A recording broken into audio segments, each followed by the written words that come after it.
Students, हम यहां से स्टार्ट कर रहे हैं kinetic theory of gas. Kinetic का मतलब ही यह हुआ कि जहां मोशन हो रही है, और यह थ्योरी गैसेस के लिए, kinetic theory of gases. Postulates of kinetic theory हम समझते हैं। यदि हम आइडियल गैस की बात करें तो आइडियल गैस एक्चुअल में होती तो नहीं है, लेकिन हम आइडियल गैस की जो पोस्टुलेट्स है वो बड़ी आसानी से लिख सकते हैं। These are very common thought, और थॉट यह है हमारा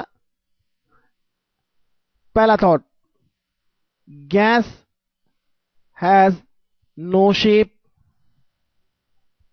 और size. Gas has no shape और size, it acquires all the available space to it। यदि आपने यहां पे गैस फिल कर दिया है तो पूरा स्पेस, कॉर्नर वॉर्नर जहां भी है, सब जगह आपको गैस के मॉलिक्यूल्स मिलेंगे। सेकेंड थॉट है, मॉलिक्यूल्स आर पॉइंट मास, यानी उनका साइज बहुत छोटा लिया है, rigid and similar in shape. सबका शेप छोटा है, बहुत छोटा है, पॉइंट मास की तरह है, सभी रिजिड है। और थर्ड बात जो बहुत जरूरी है, यह बात बहुत जरूरी है समझना, आइडियल गैस के केस में no interaction between the molecules, no interaction between molecules. और इसका एक रीजन यह भी है कि there is a big space between the molecules, there is a big empty space between molecules. Molecules के बीच में उनके साइज से 10 टाइम्स ज्यादा डिस्टेंस रहती है, और वॉल्यूम वाइज देखें तो 10 टू द पावर 30 टाइम्स ज्यादा स्पेस रहती है। They are always in motion, molecules, gas molecules always are in motion. सब कॉमन थॉट है, बहुत आसानी से हम देख सकते हैं, सभी एक मोशन करते रहते हैं और एक दूसरे से कोलिजन करते रहते हैं। सभी मॉलिक्यूल्स गैस के मोशन करते रहेंगे और कोलिजन करते रहेंगे continuously. And collides elastically, elastic collision करते हैं। There is no loss of their kinetic energy in collision with each other and walls और आपस में कोलिजन करते रहते हैं, वॉल पे कोलाइड करते हैं, आपस में कोलाइड करते हैं मॉलिक्यूल्स। और this is the simple case, Brownian motion जो हम पढ़ते हैं, तो इस तरह से मॉलिक्यूल्स कोलिजन करते रहेंगे, वॉल्स पे भी और आपस में भी, continuous are in the motion. Hence the exert pressure, obviously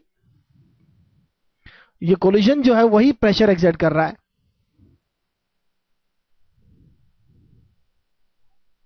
hence the exert pressure on walls of the container. जिस कंटेनर में रखा हुआ है उसके वॉल से अगर कोलिजन होगा तो डायरेक्शन ऑफ मॉलिक्यूल चेंज हो जाएगी, मोमेंटम चेंज होगा, और यही change in momentum force apply करेगा वॉल पर यूनिट एरिया जो फोर्स होगा वह होगा pressure.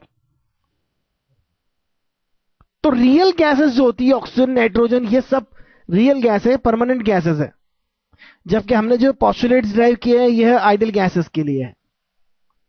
Real gases low pressure high temperature पर नियरली आइडियल गैस बिहेव करती है। और हम देखते हैं आगे कि इस पोस्टुलेट से हम प्रेशर फॉर्मूला किस तरह से डिराइव कर सकते हैं। तो आइए हम प्रेशर के लिए फॉर्मूला डिराइव करते हैं गैस की।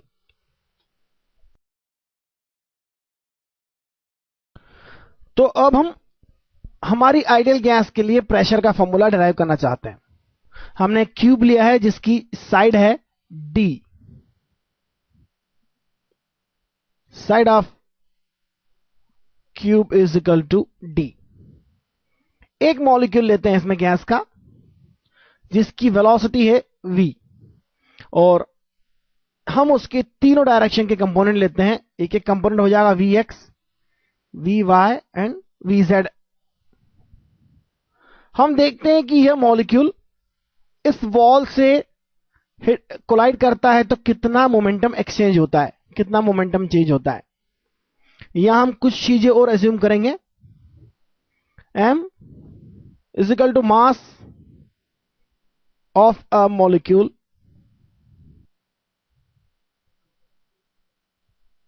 v is equal to volume, that is equal to d cube, n is total number of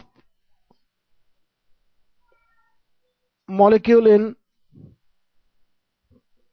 cubical container। तो Vx से अगर m मास का ऑब्जेक्ट चलता है और कोलाइड करता है वॉल से, तो चेंज इन मोमेंटम कितना होगा? Change in momentum in a single collision, mvx initial momentum है, फाइनल मोमेंटम है माइनस mvx, क्योंकि डायरेक्शन कोलिजन के बाद चेंज हो जाती है। हम केवल एक डायरेक्शन का ले रहे हैं। Change in momentum in a single collision, हम केवल x डायरेक्शन की बात कर रहे हैं। vx और vy भी उसका होगा, लेकिन हमें सिर्फ एक डायरेक्शन में ही देखना है कि x डायरेक्शन में कितना मोमेंटम चेंज हो रहा है, यानी इस वॉल पर जो कोलिजन हो रहा है x सामने वाली वॉल पर, तो कितना मोमेंटम इंपार्ट हो रहा है। डेल्टा p सिंपली -2 mvx,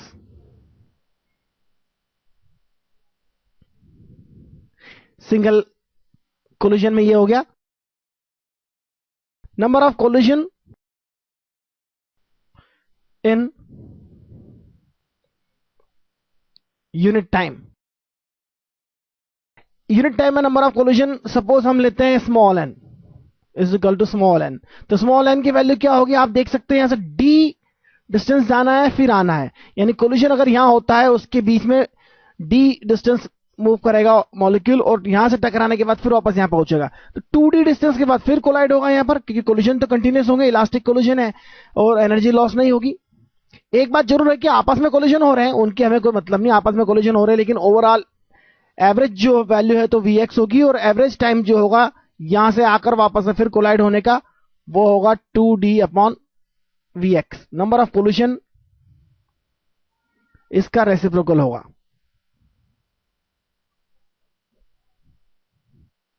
तो हम यहां देख सकते हैं ये हो जाएगा vx upon 2d। 2d upon vx time है यहां से जाकर वापस आने का, और इसका रेसिप्रोकल हो गया number of collision in unit time, जो vx अपॉन 2d होगा। तो फोर्स ऑन द वॉल हो जाएगा, force on the wall, total molecules कितने हैं? n। एक मॉलिक्यूल के कारण मोमेंटम कितना चेंज हो रहा है? 2mvx। और इस फ्रीक्वेंसी कितनी है? एक सेकंड में कितना मोमेंटम चेंज हो रहा है, उसके लिए हमें vx बाय 2d मल्टीप्लाई करना पड़ेगा, यानी यह हो जाएगा फोर्स। n मॉलिक्यूल्स हैं तो n से मल्टीप्लाई करना पड़ेगा। एक मॉलिक्यूल के कारण मोमेंटम चेंज हो रहा है 2mvx, और vx बाय 2d, यानी एक सेकंड में इतनी बार कोलिजन हो रहे हैं, तो एक सेकंड में जो मोमेंटम चेंज हो रहा है that is the force. Simple, 2 cancel हो जाएगा, और force by D square that is the area. तो फोर्स अपॉन एरिया हो जाएगा ये हो जाएगा pressure on the wall in the x direction.